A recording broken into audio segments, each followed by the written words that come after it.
go, it's a recent challenge from one of Preston Photography members to its membership. Basically, can we take an image and edit it?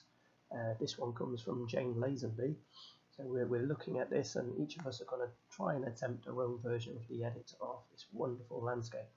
So I'm about to jump in. I'll use predominantly Lightroom and with a little bit of Photoshop in there at the moment. So some of the things I just think I need to try and do right from the outset. So I've imported the raw file, and it applies some basic presets that I've got right from the beginning, but ignore those, we'll start right from the very beginning. Some of the things I've noticed that we need to tackle, it looks as though the horizon's just a little on the wonky side, so just need to straighten that up a little bit. And one thing I noticed relatively straight away, there's some little dust spots dotting around here, there and everywhere. Maybe this is a bird in flight, which we'll get rid of, and a few other little dust spots will take care of that. But the main thing I want to do is try and keep the aqua around this area, try and enhance that a little bit. I think the clouds, maybe because of the filter that was used, very dark and quite oppressive.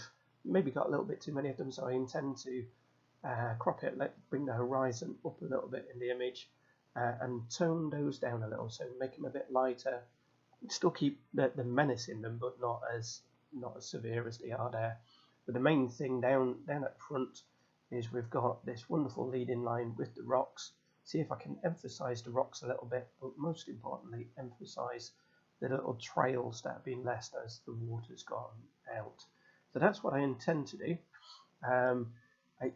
Generally, when I'm processing, I always try and start with my initial crop. It may change as time goes through, but let's see if we can recrop it. First thing, let's see if we can do a quick little tamper of the horizon, so from either side, and there it just tweaks it a little bit.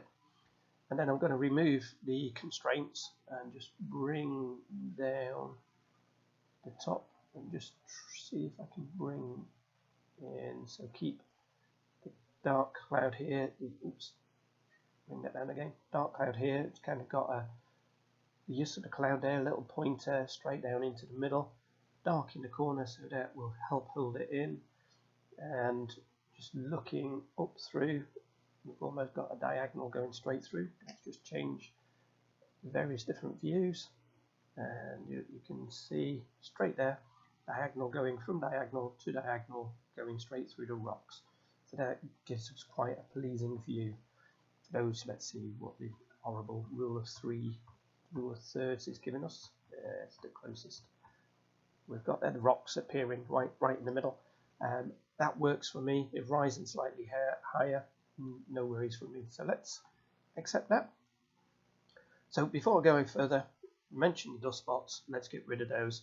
The one thing I do like removing the spot removal tool in Lightroom is for removal of dust spots.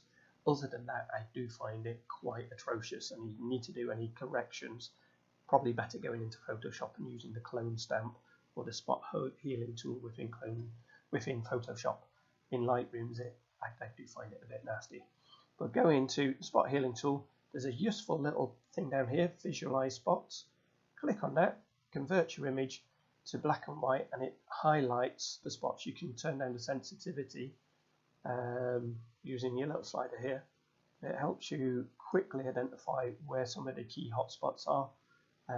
Zoom in a little bit, and then use your little round here, and you can see them starting to appear. All you need to do, just make it slightly larger. You'll find somewhere to replace it by, and you just go around, get rid of those dust gremlins. And unfortunately, Jeanie, your lens was a bit dusty, but I think you resolved it now, you were saying. So let's just keep moving around the sky, see if we can spot any others. Moving around, down. And there's another one there. Let's get rid of you. Keep going down and around, just looking for those little clues that there's a little devil hanging around somewhere. Let's get rid of that one. Keep going. That's a big black spot. I think that's the birdie thing. I assume it's a bird. I'm going to get rid of that as well. And there's a little one hanging in there, look. Then keep moving. Yeah, get rid of that as well. Tidy them up. Quite a few.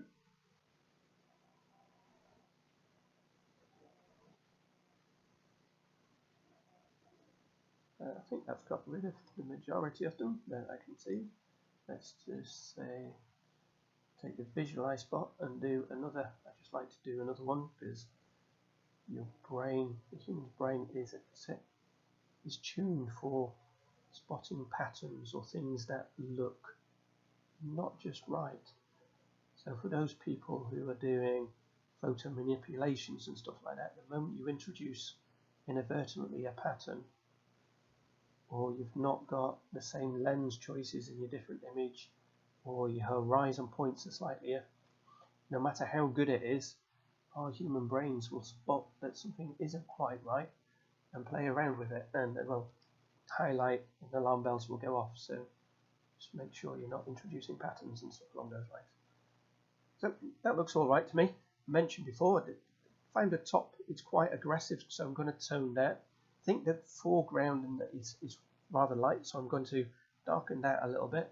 So lighten the top, darken the bottom, see if we can emphasize the teals in there, and try and bring out some of the details in these rocks there.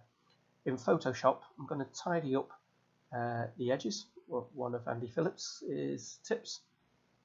Let's not get anything leading off, so try and keep that one. Tidy these in, and I think the rest is all right. See if we can emphasize that. So the first thing, I'm going to do some general edits overall to see if we can bring a little bit more detail across the board. So I'm going to have a look at the Instagram, see if we can pull up the whites generally. We will do a little bit more locally. Pull down the blacks a little. Play around with the shadows, bring them up a tad. And the same with the highlights, watching you don't start clipping anything. So we're just going to do that. Another thing, I'm just going to, using the spray, a nice neutral white spot, click on that and see if we can get a feel for the white balance. So that warms the image up. You've got a lot more warmth in the sand. The clouds, I'm assuming there was a neutral density filter used to get a bit of the slow motion and the ghosting of the waves, introduced a blue tinge. That's removed out, brought the sky a bit more menace in there, and we've still got those wonderful teals going on in the background, and a slight hint of the blue of the sky. The light in this is really, really good. So let's go down a little bit more. Got a little bit of clarity. I'm going to tone that down a little bit, and I'm just going to bring the textures up a tad. Just go in, see how they're looking really good. And then the tone curves. So in Lightroom, your tone curves is a global edit. They don't like in Photoshop, you can do local adjustments using your tone curve.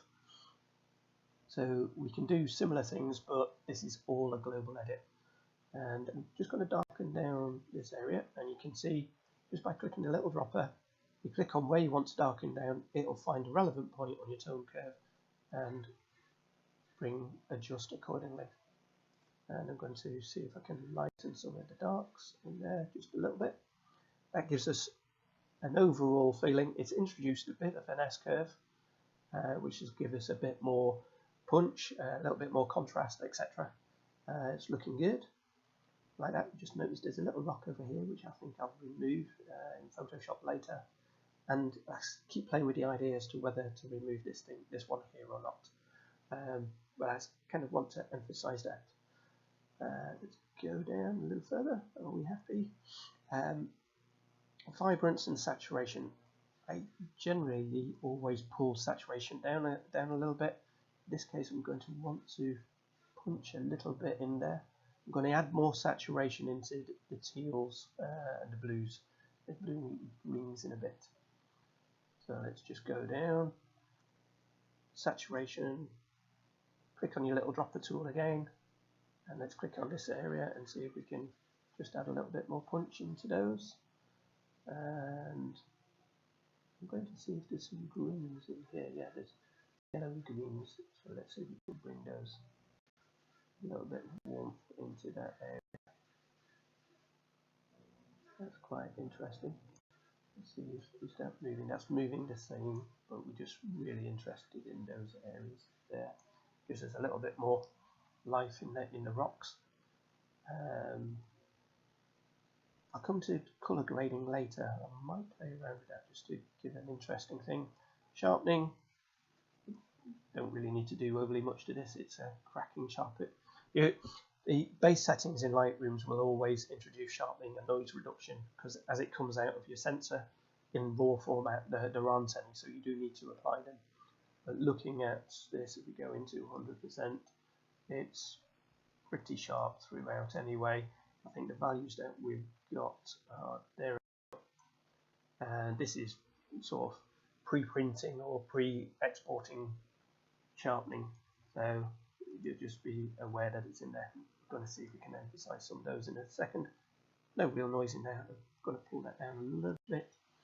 And just on the sharpening side of things, click on your masking, the Alt key, click on that, that'll show you where you're sharpening. And if we just increase that a little, so we're just bringing tension, don't really need to sharpen the clouds, they're meant to be fluffy. Got a bit more sharpening going into the rocks and also into these kind of gullies that have been left by the water. Let's go down a little bit more. That's the main thing in there. Let's click, where's it gone? Where's the one I'm after? I always lose this one. Right, it's already set up. So it's got the Canon 17-14mm we use, using an EOS 1D Mark III. Wow, that's a nice bit of kit. So let's have a little look. Anything else? I'll come to colour correction later on, but now just a few little local adjustments for me. First, I'm going to darken this area up a little bit, or down a little bit, should I say. So Shift, bring in your graduated filter. At the moment it's lightning. Bring that down. I'm just going to reduce the overall exposure, try and get a little bit more balance between the two. As you notice, it's starting to emphasize some of the rivulets there and bring out a little bit more detail. It's not quite as punchy. So quite like that. I'm going to lighten some of this area, so do the same, graduated filter, pull down, pressing the Shift key, and it'll keep it nice and straight, so you're not having to fight it jumping around on diagonals. Let's just boost a little bit of exposure in there. Actually, I'm going to drop that. I'm going to leave the darks where they are, bring up the highlights, and bring up the whites a tad. Let's bring up the shadows just a little bit. So it keeps the darker areas still quite dark, but lightens the rest overall. Done. There we go. That's looking good. Quite liking that. Ooh, what's that? That little spot. I don't like that little thing there, so I'm going to get rid of that using this little spotty thing.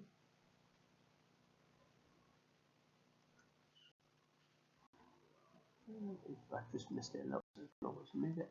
There we go. There you done. All disappeared. That's looking quite good already. That's all basically global edits, dust spotting going on, graduated filter. Now, next thing, I'm going to just emphasize this, your rocks in the middle, by adding a subtle vignette into the picture. So adding around here, click on the show where your mask is. As it stands at the moment, is just emphasizing this particular area. So anywhere that's red is where the oval will be affecting. I'm going to invert it, so it's now highlighting the rocks and all the rest will be affected. And I'm just going to subtly darken down a little, just I think around 15 should do it. So that's giving us a very, very subtle vignette, subtle so you can't possibly won't notice it, but it still allows us to draw attention to here. So compositionally, it's allowing the eyes to be drawn to the more luminous area of the picture, the lighter areas, which is rocks, although the waves are a little whiter, but you still are drawn into there. Now let's see, using a local adjustment tool, whether we can play around with the rivulets. I'm going to use the brush tool, and then I'm just going to click there, show where we're painting. So show, and then I'm just going to come down here, brush along the rivulet areas.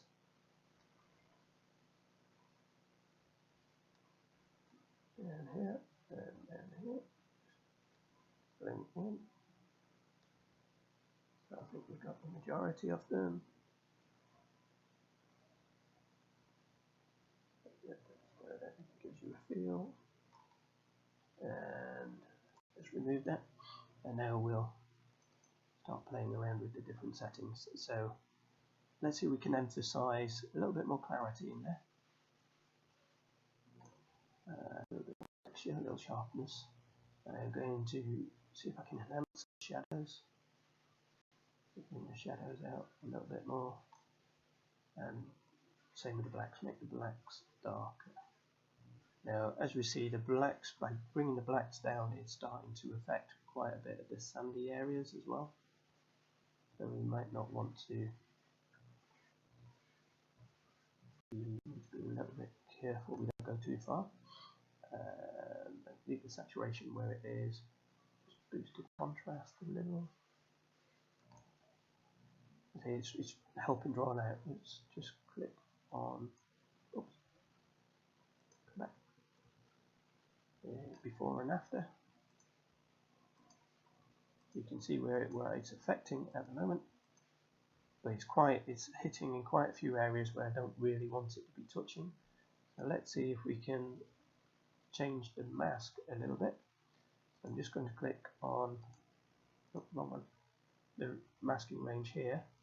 So I'm going to click on luminance, and I'm going to show it. That's all where it's affecting at the moment. So I'm just going to pull down the lighter areas. You can see it's only affecting the darker areas of the image.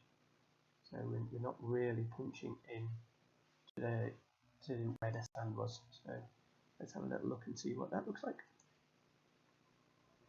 I'm thinking that's looking quite good. I'm going to say OK to that one. Done. And let's just see if I click on this. I click on it and duplicate it. There we go. So it applies the same effect but doubles up on it. And that kind of works for me. Working. There are some things that would potentially be better done in Photoshop. You can get a lot more granular in there in Photoshop. But that's working for me. Let's have a look at the rocks. So similar approach with your brush. Let's change it into. Just going to add clarity in on the rocks at the moment. Going to be paint over them, quite generous. One click, just see where we're painting. Make sure I can remove it. Paint around where I want it to go, making sure roughly where I am, and then I'm going just to use the erase brush around the side so we're not cutting into the sand.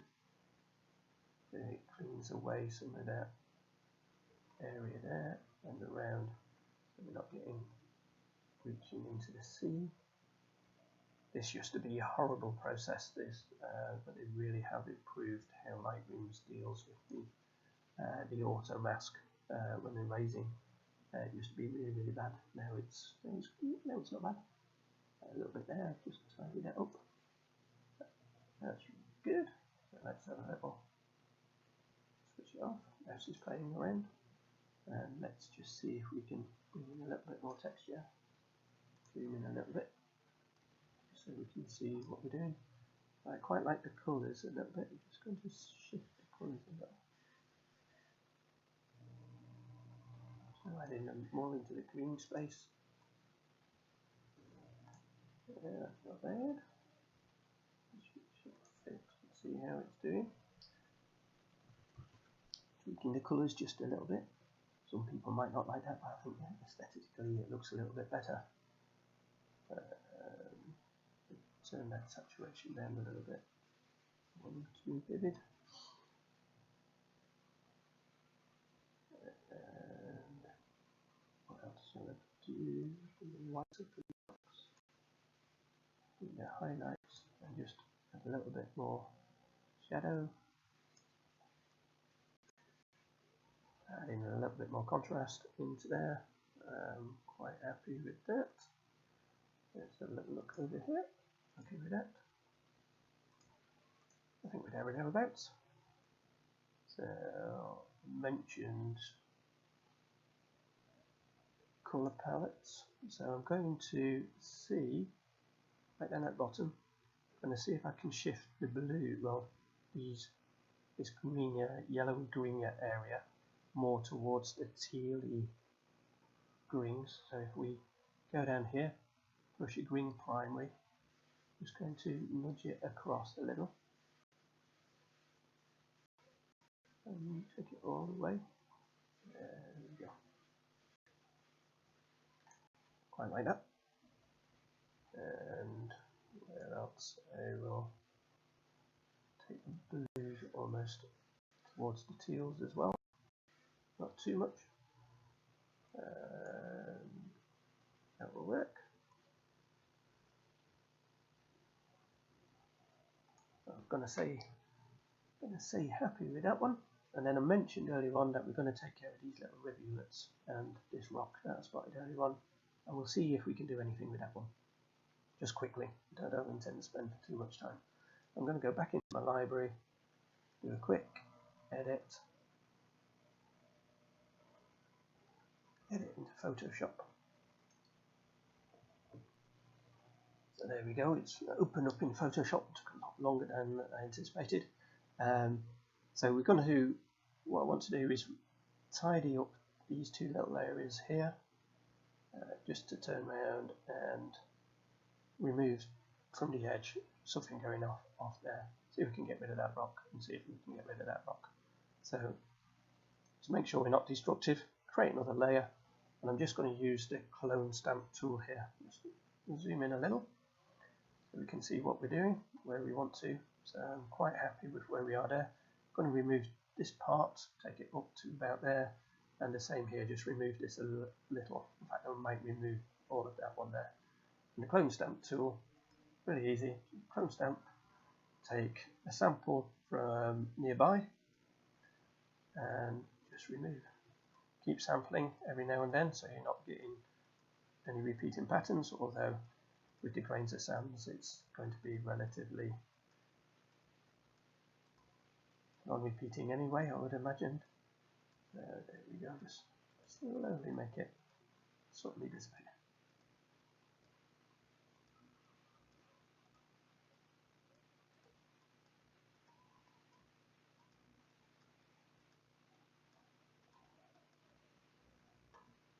Just going to reduce my opacity of below just a little bit and see if I can blend these darker areas a little bit better. There we go. Get rid of the soft edge.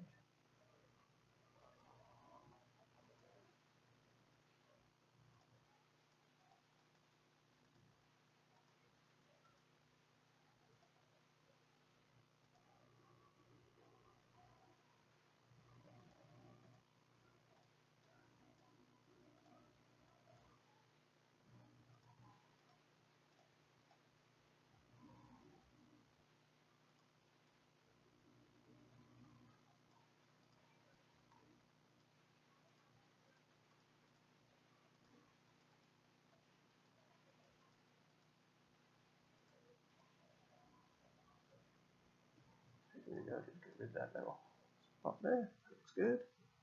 And do something similar here.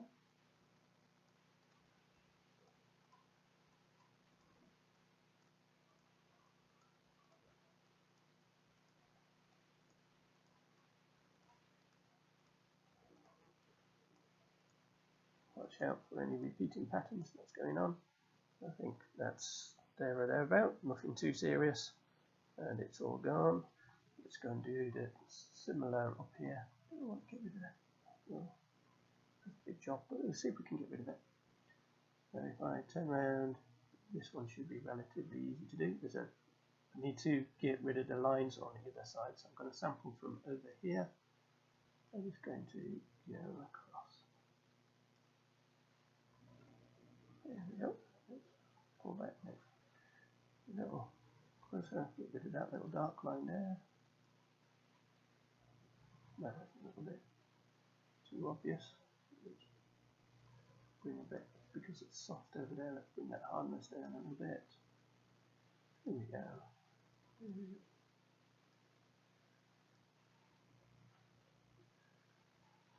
Not quite liking that. You sample that area. There we go, that's looking better. Shall we attempt to get rid of that rock? What I might do is just see if we can get tidy down the halo. Don't know about darken. Put my glue on brush. Reduce it. Size of the brush a little bit. Sample from somewhere near. And then just come around the rock. Do the same on this one. So just go around. And it just helps to reduce that haloing that's going.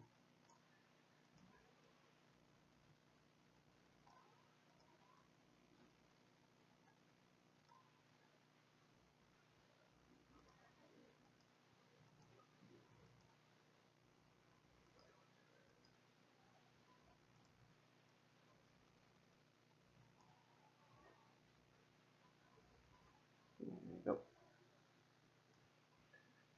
Do that. I'm relatively happy with that. Yeah.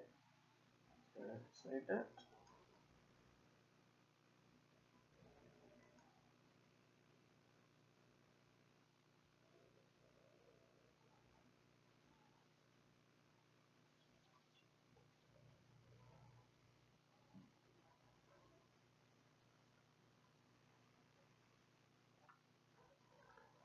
Put that down. Come out of that. That's up to. So this is the one we've imported. We'll just have a little one last look. I'm just going to make a few little tweaks just to boost the vignetting. To darken it down a little bit, just around the edges, slightly darken down.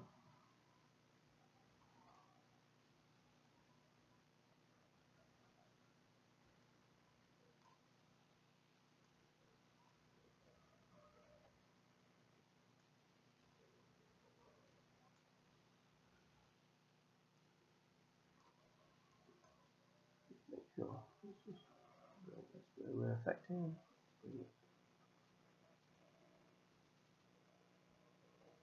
There we go. Just enough so it's darkening down, but you can't really notice. Done.